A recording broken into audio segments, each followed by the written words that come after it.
Welcome to Overtime with Jared P. and Johnny O, episode 86. We're going to talk college hoops, some ACC talk, UConn, Geno Undefeated, and his just incredible run as a head coach there. And, of course, Duke, Carolina, Saturday, the rematch, Carolina winning the first game in Chapel Hill at the buzzer. But let's thank our corporate sponsor, our title sponsor, Elite Performance Chiropractic. Jeremy Phillips, guest on the show 20, 30 times. He's awesome. And former NFL player. Get you feeling better than ever at Elite Performance Chiropractic. He's got his 2 locations, and he's mostly at the one over there by Village Tavern in Greensboro off of Westridge. Check him out online, all social media, and, of course, they have a website, Elite Performance Chiropractic. All right, Johnny, what you got? College hoops, what's top of your mind? You know what? It's starting to kick in. We are so close. Well, it's March. That's right. Happy March. Yeah. I know we're both not Duke fans, but boy, are they playing some basketball. Yeah. So we'll talk a little ACC and then, there's other teams. And, I'd like to get your input on, maybe some other teams out of the ACC that we think might do something. But, Saturday, I watched a little bit of the Duke-Virginia game. They blew them away. Duke just blew Virginia away, who are, the number 3 team in the ACC and all that. Wasn't even really a game after 5 or 6 minutes. And then last, Monday night, I have kind of, I've said it before, jumped on that NC State bandwagon. As soon as I jumped on it, they lost their last 6 out of 7 games. So Duke just disposed of them in at State too. They're powerful, man. Duke is just a team to be reckoned with. Well coached. They just are natural out there. And I hate to say it, but Duke is the well-deserved number 1 team in the country. What are your thoughts on things going? Yeah, no, I mean, Duke obviously has Final Four potential. As a Carolina fan, I feel like sometimes people think I can't be honest about it. Obviously, they're well coached, great recruiting by Shire. They haven't skipped a beat with recruiting. If anything, I think Shire was a big proponent of the recruiting under Coach K, a big tool in that arsenal. And so anyway, the concern that you brought up before the Carolina game, I think is going to bite them, and that's my prediction, is heading deeper into the tournament when games get tighter, freshmen get a little tighter with their nerves, and they can't make a 3 to save their life, they're going to be in big trouble. And then, I think a team like in Arizona or Michigan didn't play their best game, but or a team that gets hot from 3 against them, if they can't return the favor at a decent clip, which so far this year, percentage-wise, they're one of the worst 3-point shooting teams in the country, especially for an elite. I think they're one of the worst elite or Power 5 shooting teams in the country, percentage-wise. Really? Yeah, I mean, because where were they ranked a few weeks ago? 150th? 200th? Yeah, they were down there. But, man, for some reason, every time I look, though, they hit key threes, though. Sometimes the percentage can be off. Like Boozer will hit 2 or 3 threes after starting off slow. And that Isaiah Evans has been hot of late. So I'm sure their percentages have went up a little bit. But I agree. You got to hit the 3 to win this tournament. And, right. If they, I don't know, these other teams, when they do run into the tougher teams after the first weekend, they can hit the 3s. So we shall see. But, man, they'll probably end up breaking their own record with the best 3-point shooting in the tournament. I mean, that's right. No, if anyone were to do something like that, it'd drive me crazy. But, like Arizona, for example, Arizona has bigs. Arizona averages 40 points a game in the paint. So they can neutralize maybe a Boozer. And then they just got back one of their wings that can shoot 3s. And so a team that can shoot 3s with some bigs, and they're well coached, and they're big. And the Big 12 has been insane this year with the amount of good teams in the Big 12. And they have 2 losses on the season. Yeah, I mean, Duke's obviously a top 8 team, a top five, or Final Four type team. I don't see them winning it this year. And that's not because I don't want them to. I just think if you can't shoot consistently, the tournament will expose you, and you have one off night or even a normal night for them shooting, and they'll be done. I mean, they'll march through the first weekend, Oh but yeah. after that, they get a team that's hot from three. I think they'll be in trouble. I'm glad you mentioned Arizona because that's a real solid basketball team. That you could obviously pick those for. That's a Final Four team without a doubt. They got two freshmen, Braden Burries, and he's a guard, true Mm-hmm. freshman. He's a 15-point a game guy. And this, I guess, Koa Pete, he was injured for a couple games. They still won without him, but he's a freshman. He's averaging about 14. And then again, but they're like Carolina. They got a big guy in the middle. He's 7'2". I don't know, Mateus Krivas. I think that's how you say it. But he's 7'2", 260 pounds. So you're right. I mean, he's going to clog up that middle and maybe stop Boozer. If they end up playing Duke or whatever, stop Boozer in the paint. But he's a nice player. So when you got that big guy and then those surrounding guys around him, and he averages 11 and 8. That's perfect for a big guy when you have, the other scorers around you. Look out for Arizona. They've been there all year and well coached and the whole 9 yards. But back to the ACC, if Caleb Wilson comes back, because the let's talk Tar Heels a little bit. They are starting to gel without him. Right. Excuse me. And that's a good thing. That doesn't mean they don't need him, obviously, but he's that guy that can step right back in and do his thing. Because I think he's the best player in the country. I really do, Caleb Wilson. He just reminds me of someone that can take over a game by himself, and he tried to do that against Duke he did do it in the first game. Do you know anything? Have you seen anything? When's he coming back? Well, Hubert Davis said he's been practicing. He said he can shoot, dribble, pass. He has the cast off. He has not done 5-on-5 or contact drills, but they said as far as everything, it's his non-shooting hand. But they said his goal was to play against Duke on Friday or Saturday. Yep. I don't know. To me, I mean, I want that for the Duke game, but I don't know. Would another week be better for him to not play and then do the ACC tournament, or just wait for the NCAA tournament and get time back? But I know it's like a small bone in his hand, so I don't know. I mean, the doctors will clear him if they don't think he's at a major risk of re-injuring. But no, I think Carolina, I've said it all year, it's like they have Final Four talent, and it's hard to say with Hubert Davis, they're undefeated at home this year. Caleb's missed a lot of time. Vassier's missed time. I always say his name wrong. Seth Trimble missed time. And this team is, they've lost 6 or 7 games. But I also had the 2 really bad losses at Stanford, which Stanford's not bad, but Cal. And then without their top 2 players against State. I mean, this is a really solid team. They beat Duke. And so I think they're a Final Four caliber team. I think their coach might be the one to get in the way, but I don't know. I can't evaluate Hubert Davis. It's because the team's always kind of all over the place. They look great one week. They've been more consistent this year, but it's just, one year they make it to the championship game. The next year, as preseason number 1, they don't make the tournament. It's like I just don't know what to think of his style of coaching.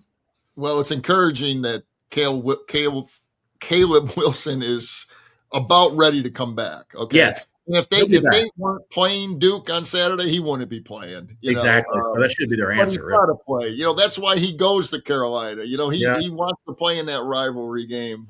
So let's get him back. And then Henry Vasar. I've loved him all year long for some reason, and he's just got a nice game. And then all those guys that have been playing because Caleb hasn't been there, look out for them. But I find it interesting you're questioning Hubert Davis a little bit, but deservingly, he deserves to be questioned a little bit. But look out for them. I think Virginia's decent in the ACC, but I don't think they can. They're not going to go too far from what I've seen the last week or so. And of course, and I already mentioned my NC State just floundering. My gosh, but maybe they can turn it around. But Yeah. you mentioned Arizona already. Couple other teams. You mentioned Michigan. Michigan is a outstanding basketball team. Look Yeah. out for them. And let's not forget your boy, Danny Hurley in UConn. They're sitting right there. I think they're number 4 in the country right now. They just absolutely crushed St. John's last My week. gosh, I hate their Did, coach. I hate did that you guy. did you see the score of that game though? Oh yeah. 72-40 or something. They held St. John's to 40 points. He's an interesting character, old Danny Hurley. But, and I'll let you maybe talk about a couple other teams if you got them. Look out for the defending champion Florida Gators. They're on a roll. Really? Yes, they're on a roll right now. They have moved up to number 5. They're 23-6, but they got a 9 or 10 game winning streak going, and they are on fire. And you talk about well coached. That Todd Golden, he's a young 39, 40-year-old coach. They are playing. He's got those guys playing at the right time. Just the offense and defense, and they're ready to make another run. So look out for Florida. Wow. They have, what, the fact you said they're ranked 5th, I have not been paying attention to Florida at all. I kind of wrote them off. I think at one point they weren't ranked this year. And so they were just, I think they dropped out for a little while. wow. Well, good for them. I mean, yeah, that's I'll be happy the season ends with UConn and Duke not winning it. I can almost handle anybody else I can handle, but UConn or Duke, please. That's funny. It's almost UConn worse than Duke, but no, it's Duke's definitely. All right. You treat UConn like the Buffalo Bills, for crying out loud. Yeah. I hate UConn. I don't hate the Buffalo Bills, but I do give the Bills a hard time, don't I, on the podcast? All right. Who else? Before we get to our next topic, we got some sponsors. Yep. We got Estate Jewelry alone. Something old, something new. Estate Jewelry has a great selection of new and estate jewelry, and you can really find a nice, unique piece in his showroom. You can find him at 2511 Battleground Ave, and also go on the web at estatejewelryloan.com. Salsarita's Fresh Mexican Grill, located in High Point at the Palladium and in Greensboro in the Target Shopping Center on New Garden Road. It's got a food truck, catering, daily specials, salsaritas.com. And, excuse me, let's... where we got 4Real24, real golf indoors anytime.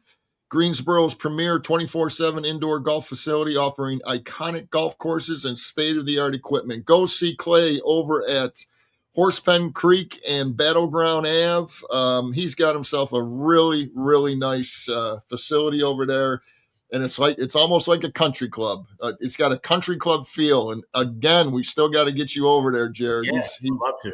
He's chomping at the bit. He wants to see your swing. He's want to help you out. Trust me, he does not want to see it. But that's it for now until we have a couple more, but we'll do it in between the other one. Okay, excellent. Well, so I know you're big on Geno Auriemma, as you should be. End of the season, regular season, 31-0 for the 11th time. Are you kidding me? 11 undefeated teams he's had. Okay, let me throw. I'm the stat man. I want to hear it. This will give us a couple things to discuss. Okay. All right. So again, 11 undefeated teams in 40 years of coaching. I mean, come on, man. 25% of the years. That's wild. He has. In his 40 years, they have had winning streaks of 111, another one at 90 games. Okay, think about that. Okay. I mean, they're like I'm making this stuff up. Yeah, it's like video game stuff. Yeah. The third, a 70 game win streak. So 111, a 90, and a 70 throughout the career. And right now they're riding a 47-game winning streak right now. Think about that, man. That is nuts. It's incredible. But Go ahead. no, go ahead. What I was going to say is that with Geno, I think with Dawn Staley in South Carolina coming up, that all of a sudden Geno was out. I mean, he was still, I think, Final Four every year or around about, this team's winning, 30 plus games every year. But I think a lot of people thought like his time was gone. His time had passed. Yep. They're passing the torch on to these younger coaches, female coaches. And I think his competitive spirit, because he is a competitor, was like, y'all forgot about me. And he's come back with a vengeance. And I think their average, I think I saw the other day, their average margin of victory is 35 points per game. That could be maybe in the Big East. Maybe the Big East. Overall, I couldn't believe it. But it's up there. They've won double digits. They've averaged beating every team by double digits. Yep. And sure, it's basketball. Something happened in the tournament. I think they're going to march through and win the championship again. I mean, it's like this. He's back. Well, I'm glad you just said that again. He's back. Okay. And you're right. LSU. He never left, but it's like, I think people just stopped talking about him. LSU, South Carolina won it, one or two times. LSU, somebody else. And Geno was only making it to the Final Four. Right. So we thought he was losing it, man. Think about that. He's been to 24 Final Fours, 12 national championships. Yeah. And I got one more for you. The number's going to sound high until I say this. In his career, that he has lost 165 games over 40 years. Wow. What's that? Four, average out for a year. 4 a year. Oh my wow. Gosh. It's nuts. Can we say, why can't we say this? And I know, well, it's women's basketball.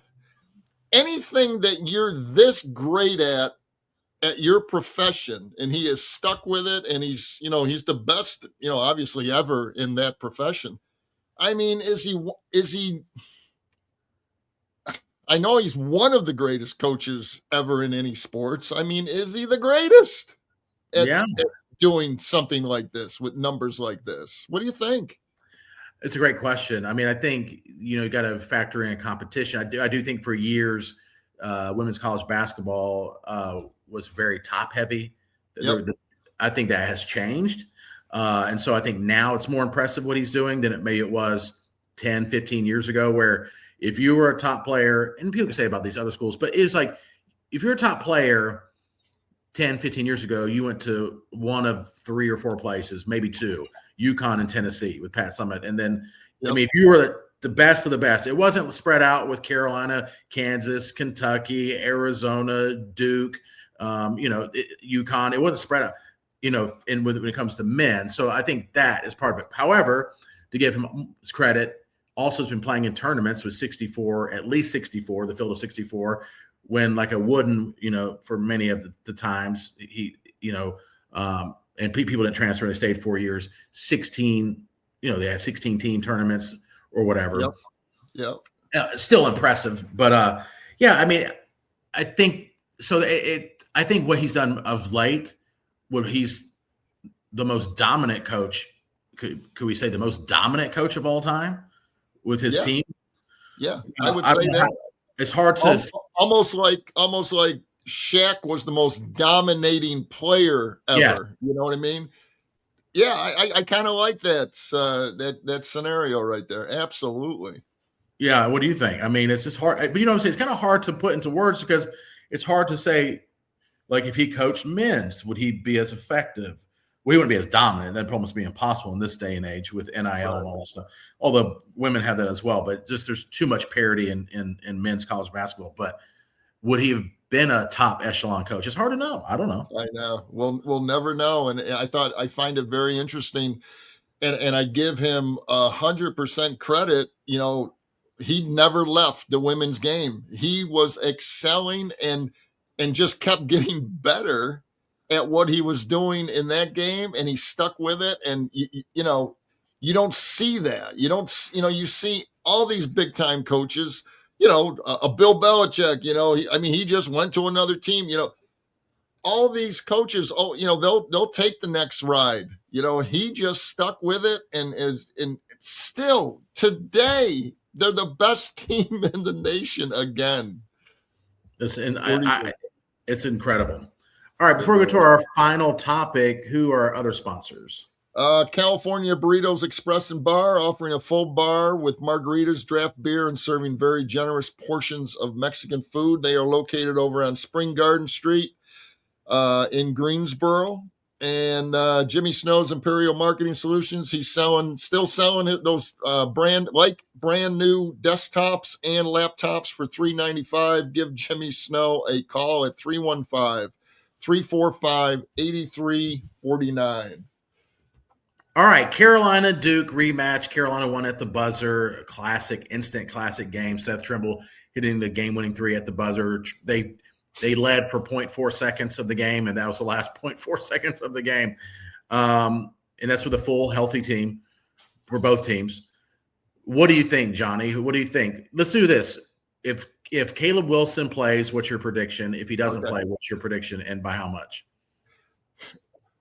Predicting a Duke North Carolina game. Think about that. Impossible. I mean, especially what happened 2 weeks ago or whatever. Every game is like that. I don't care. Like you've said it so many times, no matter if, one team is, way higher ranked in the whole 9 yards, it doesn't matter. It's a whole different ball game. It's in Duke, right? Yeah. This one's at Cameron. Yeah. You're not going to, I see Duke winning by 20 points. With Caleb? Yep. Oh, I'll put money on that.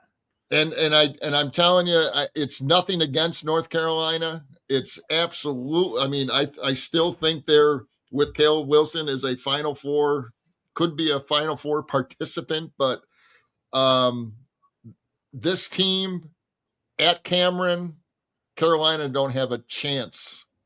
And again, I'm not against Carolina. I want Carolina to win, but I can see finally a blowout, and it's going to be in Duke's favor. Okay, I will bet you a lunch that if Caleb plays, that Carolina will not lose by 20. Well, I'm not going to give you 20 points. Well, what would you give me? What would you give me? You said 20. I'll take Duke. Well, no, but I'm saying you said 20 points. Back it up. Give me 10. That's a prediction, give me 10. That I'm feeling. I'll give you. Listen to you. I shouldn't be giving you anything. You said 20. I'm cutting it in half to 10. All right, I'll give you 3 points. 3? No. 10. No bet. 20. I am not betting a Duke Carolina game. You're going to say more about 20 than give me 3. All right, that's fine. Okay, so my prediction, if Caleb doesn't play, they lose by double digits. Yes. The only benefit of Caleb not playing, like you said earlier, that some of these other players and even seniors like Seth Trimble's gotten back to being Seth Trimble. He's averaging 20. I think he was ACC Player of the Week, averaging 25 points a game the last week of ACC. Good. But Vassar, I love that guy. I mean, he shoots like 70% from the field and rarely makes a mistake. But without him, though, I think you're right. And Cameron wanting revenge, them hoping Caleb's going to play, then he doesn't play. I think Carolina does lose by 10. I really do. A double digits, maybe 10, 11, maybe free throws at the end, icing it. If Caleb plays, I think it's one of those games that Duke will go out to some sort of lead, but it'll tighten up. And I think Duke still wins, but 6 or under, a closer game if Caleb plays. If Caleb plays, do I think they can win? Yeah, absolutely. They've already done it. But something about being on the road. Both teams technically are hot. I mean, Carolina's undefeated without Caleb in as long as Vassar played. They've had one game without Vassar, and they look like total trash against NC State. But other than that, they've won every game without them. And they played they played Virginia Tech's not a bad team. They played some decent teams actually, but they beat Syracuse. They beat Vodtech, right? And Yeah, Vodtech just recently, and there was someone in they beat. between. I Yeah, I can't can't remember. remember. It's, Yeah. yeah, but they weren't playing murderers row of who's who. But Virginia Tech's an 18-win team. They're not a bad team, but they're not great. But without Caleb, they won. They handled the game. So I think Duke wins either way. Yeah. Interesting. So I don't know. Yeah, I think they do too. But the important thing is next week, man. I can't believe the ACC tournament's next week. I looked up. It's in Charlotte this year. Yep. Yeah, and it looks like I guess and this will be published today. Carolina plays Clemson. Clemson has fallen off, but they need to beat Clemson. They will keep that double bye, and if they could do that, Carolina, Duke, Virginia, and Miami will have a double bye going into the ACC tournament. Yeah. How about Miami? Miami's playing pretty good basketball. Yeah, great guard play. No one's talking about them. They kind of to be top 4 in the ACC, to be top 3, actually, that's impressive. So, but all right, well, I'm ready for March Madness. Good stuff. Always look forward to Saturday night's game, but next weekend. Now, I guess all the women's. There's a couple. Let me mention High Point University. They play this weekend in their tournament, and my gosh, they better win that tournament because they are by far the best team in that conference because they need to go to the big dance, and I want them to get at least a 13 seed or a 12. Like I think you and I spoke about, you mentioned it last. That would be great for them to have a 12 because they are for real, man. They're like 29-4 and winning big ball games. So let's hope they win this weekend because a couple of those tournaments are this weekend before all the big conferences start next week. Yeah, that's a shame with some of these smaller conferences that you can have 29 wins and then maybe have one bad game in your tournament and you're a one bid conference and you're like, but that's what makes it March Madness. Well, here's a quick question for you. Miami of Ohio is 30-0. Okay. Yeah. Only undefeated team in the, in NCAA. If they lose in their conference, some other team beats them, for the automatic bid, I wonder what they're going to do. Yeah. And that's an extreme scenario, but it's stuff like that's been not that exact extreme. It'd be surprising if they kept them out. I do think if they win their conference tournament, I think they could be as high as a 7 or 8 seed. They could. Yeah. Yeah. They don't come from Power 5, but like if you're 33-0 or whatever, you can't be a 15 or even I think not even a 12. I think you got to be an 7, 8, or 9 seed. I hope they give them that. I mean, come on, they're earning that. Yeah. So, all right, man. Good show. All right, homie. Until next time. See you next week.